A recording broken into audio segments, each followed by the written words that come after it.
You're listening to the Health Courage Collective podcast, episode 106, Phytochemicals, Polyphenols, and Phytonutrients. I'm confused.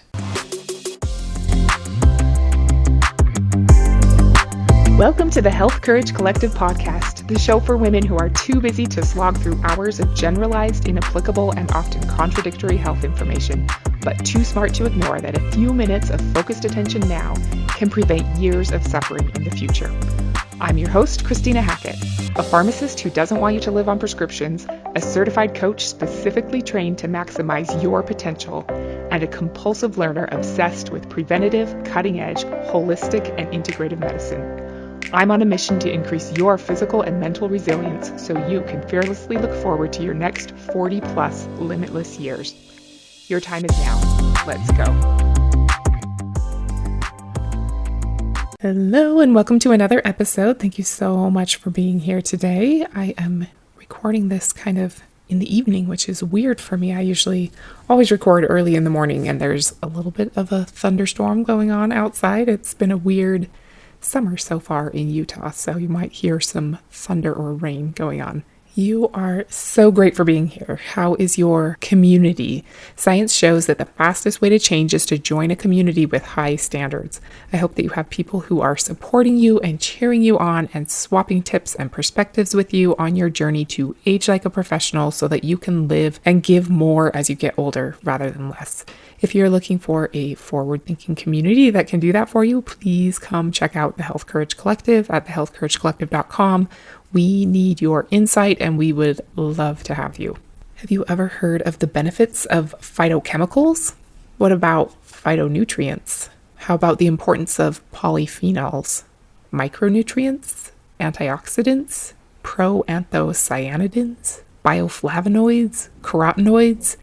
There's a lot we can get from our food, so how do we know what all of these different healthful properties do for us, and how do we optimize our intake and make sure that we're getting the right amount of each of them? It can feel pretty overwhelming. I love supplements, generally speaking, and I enjoy hearing about EGCG helping with this, and curcumin helping with that, and resveratrol helping you live longer.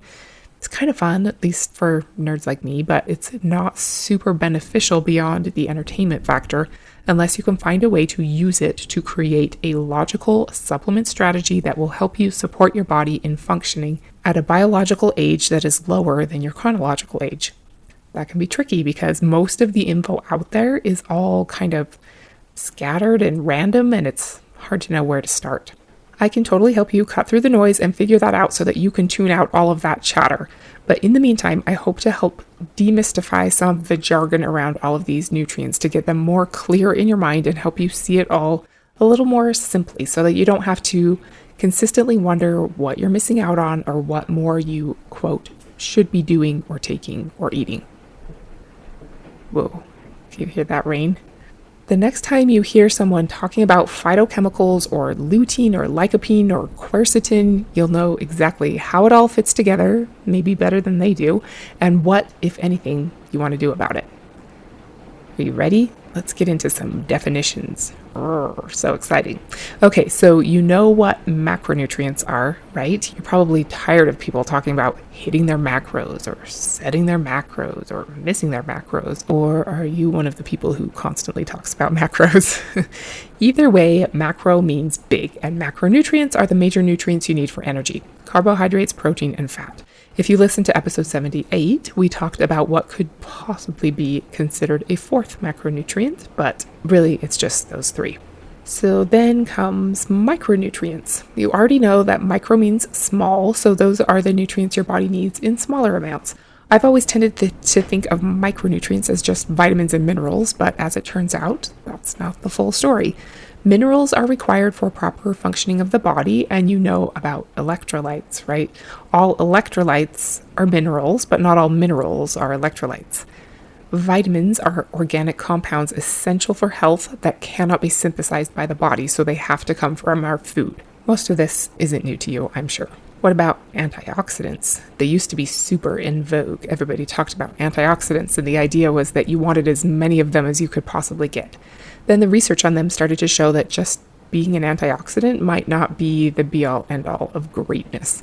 There is more to the healthfulness of certain foods high in antioxidants than just its ability to inhibit oxidation, which is what an antioxidant is. Antioxidants inhibit oxidation or free radical damage, which is kind of like rusting that damages our lipids, proteins, and DNA. We don't want excessive oxidation, but just inhibiting it with antioxidants isn't the highest leverage thing we can do, like we used to think it was. Okay, are you still with me? I don't want this to turn into a snoozapalooza, but let's get through a few more definitions really quick. A polyphenol is a compound containing more than one phenolic hydroxyl group. Chemistry nomenclature, good times. Phyto means plant, so a phytochemical is any biologically active compound that comes from a plant. Phytochemicals exist to protect the plant from damage or attack by insects, parasites, fungi, and even the sun. And a phytonutrient is a compound found in plants that is believed to be beneficial to human health. It's not a macronutrient or a vitamin or a mineral, but it is a micronutrient. Okay, got it all?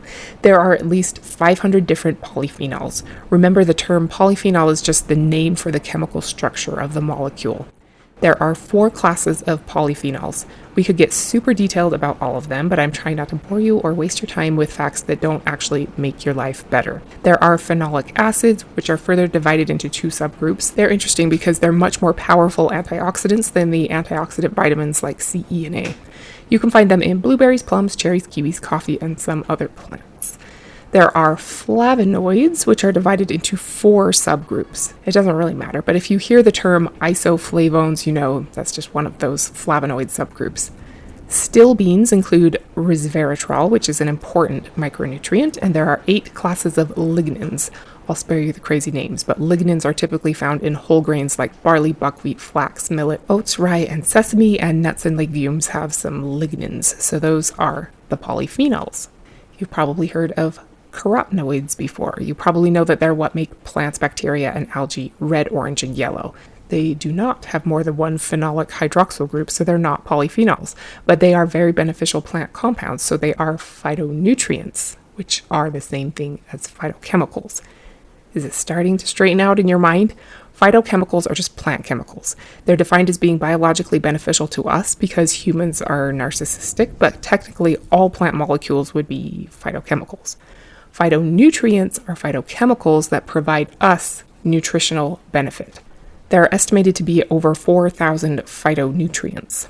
Most phytonutrients are antioxidants, but not all of them. All polyphenols are phytonutrients, but not all phytonutrients are polyphenols, like carotenoids aren't.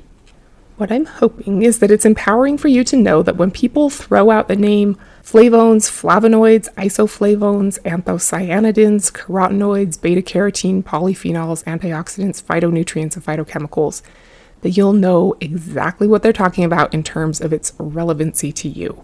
Antioxidants scavenge free radicals and prevent oxidative damage to your cells. Many, but not all, phytonutrients are antioxidants, and some vitamins are also antioxidants. Phytonutrients are the same thing as phytochemicals. Polyphenols are just a kind of phytonutrient. So are carotenoids, and flavones, flavonoids, isoflavones, and anthocyanidins are just subtypes of polyphenols.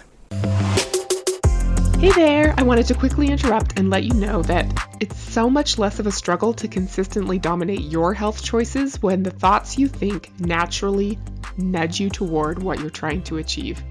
If you're looking to more consistently rock your healthy behaviors, I have a completely free 18-minute mini course for smart women like you who know that sometimes a quick mind flip can go a long way.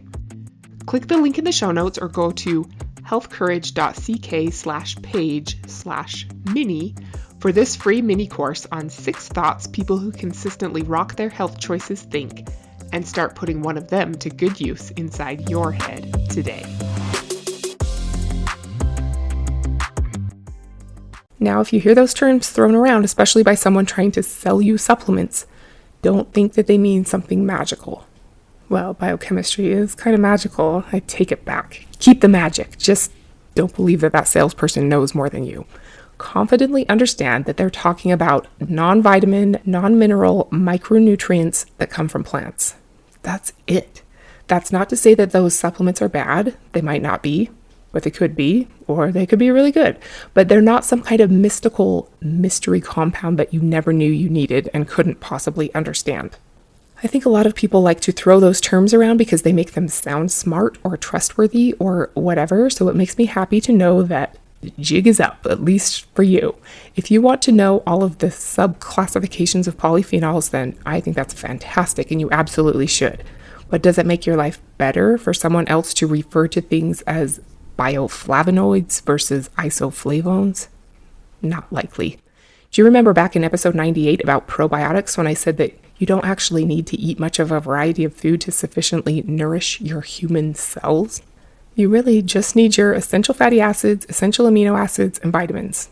That's it. So why even bother talking about all of these variously named micronutrients? Are they worth our time? I hope you also remember from that episode 98 that it's because we're not eating for ourselves. We're eating for our bacteria that make us who we are. They need variety, and they can do some amazing things with all of these phytochemicals. Some of these phytonutrients do get absorbed directly into our human cells. I'm not saying they don't, but a ton of the ways phytonutrients help us to thrive are dependent on our clutch amigos, our friendly neighborhood bacteria. Now that we know about the terminology, let's talk about a few phytonutrients, knowing that what they're called is no longer going to confuse us in the least. You probably know that beta carotene is a precursor to vitamin A and helps with vision, skin health, bone health, and immunity. Some other carotenoids that you've probably heard of are lycopene, lutein, astaxanthin, and zeaxanthin. They help with eye health by absorbing blue light in our eyes, preventing oxidative damage. They also help stimulate the manufacture of proteins called connexins, which help cells exchange information with one another. Anthocyanidins are a type of flavonoid, which remember is just a subtype of a polyphenol. They help with blood vessel health and longevity. They're typically found in purple and red fruits like blueberries, blackberries, raspberries, cranberries, plums, and radishes. Resveratrol is a stilbene, which is just one of those subgroups of polyphenols. It's important for longevity. It's anti-inflammatory, neuroprotective, cardioprotective, and immunoprotective. It comes from grape skins. And interestingly, a little bit is in peanuts and cocoa, but not Reese's peanut butter cups though. Sorry. Quercetin is a flavonol that is anti-inflammatory, antiviral, antioxidant, and anti-carcinogenic. It's found in onions, citrus, apples, etc. I keep talking about vegetables and fruits with phytonutrients, but spices are also a good source. Curcumin is a polyphenol in turmeric that is very anti-inflammatory. EGCG is in green tea. It's a polyphenol that helps with all kinds of things like cell health, insulin sensitivity, and brain health. There are all kinds of other phytonutrients in herbs, spices, vegetables, and fruits. They're not vitamins because we won't get a specific disease of deficiency without them like you do with vitamins, but they are beneficial in their own ways, and the general consensus is that we need them. But we don't have a good idea of how many, how often, or how big of a variety of them are ideal. The Rockefeller Foundation is working on something they're calling the Periodic Table of Food Initiative, which I think sounds fascinating, and I'm all about periodic tables. I have t-shirts and wall art with periodic tables. Sadly, it's not going to be finished for a while. What they say about it is, using advanced scientific practices in analytical chemistry, data processing, bioinformatics, and machine learning, the PTFI, that's the Periodic Table of Food Initiative, will surpass the 300 foods currently available in food composition databases to include more than 1,000 of the world's most consumed whole foods.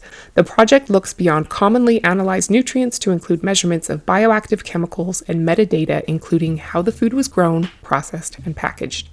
With these analyses, the PTFI will enable the global community to develop nourishing diets, possibly with local or underutilized crops, to improve human health and well-being, advance sustainability, and provide economic opportunities. End quote. Pretty cool stuff. That'll be a while till we have a fully filled out periodic table of food. But AI can help assist us in determining the optimal amounts of these phytonutrients that we need to optimize our health. Some can increase cancer cells' tendency to self-destruct rather than multiply. Some can block the development of new blood vessels tumors need to grow. Some can support healthy growth of necessary new blood vessels, such as in wound healing. Some decrease inflammation. Phytonutrients interact with cell signaling pathways, modulate gene expression, that's epigenetics, and modulate microRNA. Lots of phytonutrients fight damage from free radicals. Of supreme importance is that lots, if not all, maybe it's all, but I'm really not sure, support the growth of friendly gut bacteria. And those bacteria, in turn, are what make the benefits of phytonutrients even available to us in the first place. Only about 5% of polyphenols are able to be absorbed in the small intestine. The other 95% make it all the way to the large intestine. Eating phytonutrients of all kinds improves the composition and diversity of our microbiome. And a healthy microbiome turns different phytonutrients that we aren't even capable of absorbing into beneficial metabolites that we can absorb. One study I found in the journal Molecules talks about dietary polyphenols being prebiotic for healthy bacteria and also antibiotic against pathogenic bacteria, and exerting effects on the bacterial quorum sensing phenomenon. We talked a little bit about quorum sensing back in episode 98 a few weeks ago. The biodiversity in the microbiome is somewhat regulated by this ability of bacteria to know how many of each type of bacteria should be there to live in optimal harmony. It's so crazy. But quorum sensing can be promoted or inhibited by the nutrients or anti-nutrients being consumed by the host. Polyphenols also affect gut metabolism, immune function, inflammation, and membrane permeability. These are all a really big deal, not just for gut health, but for whole body health. Your GI integrity affects your mood, your brain health, immune function, both warding off infections and decreasing autoimmunity, inflammation levels, and risk of developing most chronic diseases. There's so much to it. You are so awesome. Thank you so much for learning about phytonutrients today. I hope you feel a little bit smarter knowing that phytochemicals and phytonutrients are pretty much the same thing, and that polyphenols are just a kind of phytonutrient, and that most of those other names like isoflavones and carotenoids are just subtypes of phytochemicals. Eating a variety of plant foods and herbs and spices, especially ones with intense colors, will give you a good variety of phytonutrients. And you're not eating that beautiful, colorful variety of phytonutrients for yourself, but for your bacteria who thrive off an assortment of phytonutrients. And you'll definitely have more life in your years when you cultivate a population of thriving microbiota. Next week, we're going to talk about using people-pleasing to your advantage. Until then, don't eat for yourself and don't be normal. Thank you so much for tuning into the Health Courage Collective podcast. I am truly honored that you have paid me the enormous compliment of your time and attention. I would be so grateful if you would share this podcast with someone you know and subscribe so you never miss an episode. This podcast is for entertainment and information purposes only. Statements and views on this podcast are not medical advice. This podcast, including Christina Hackett and producers, disclaim responsibility for any possible adverse events by use of information contained herein. If you think you have a medical problem, consult a licensed physician.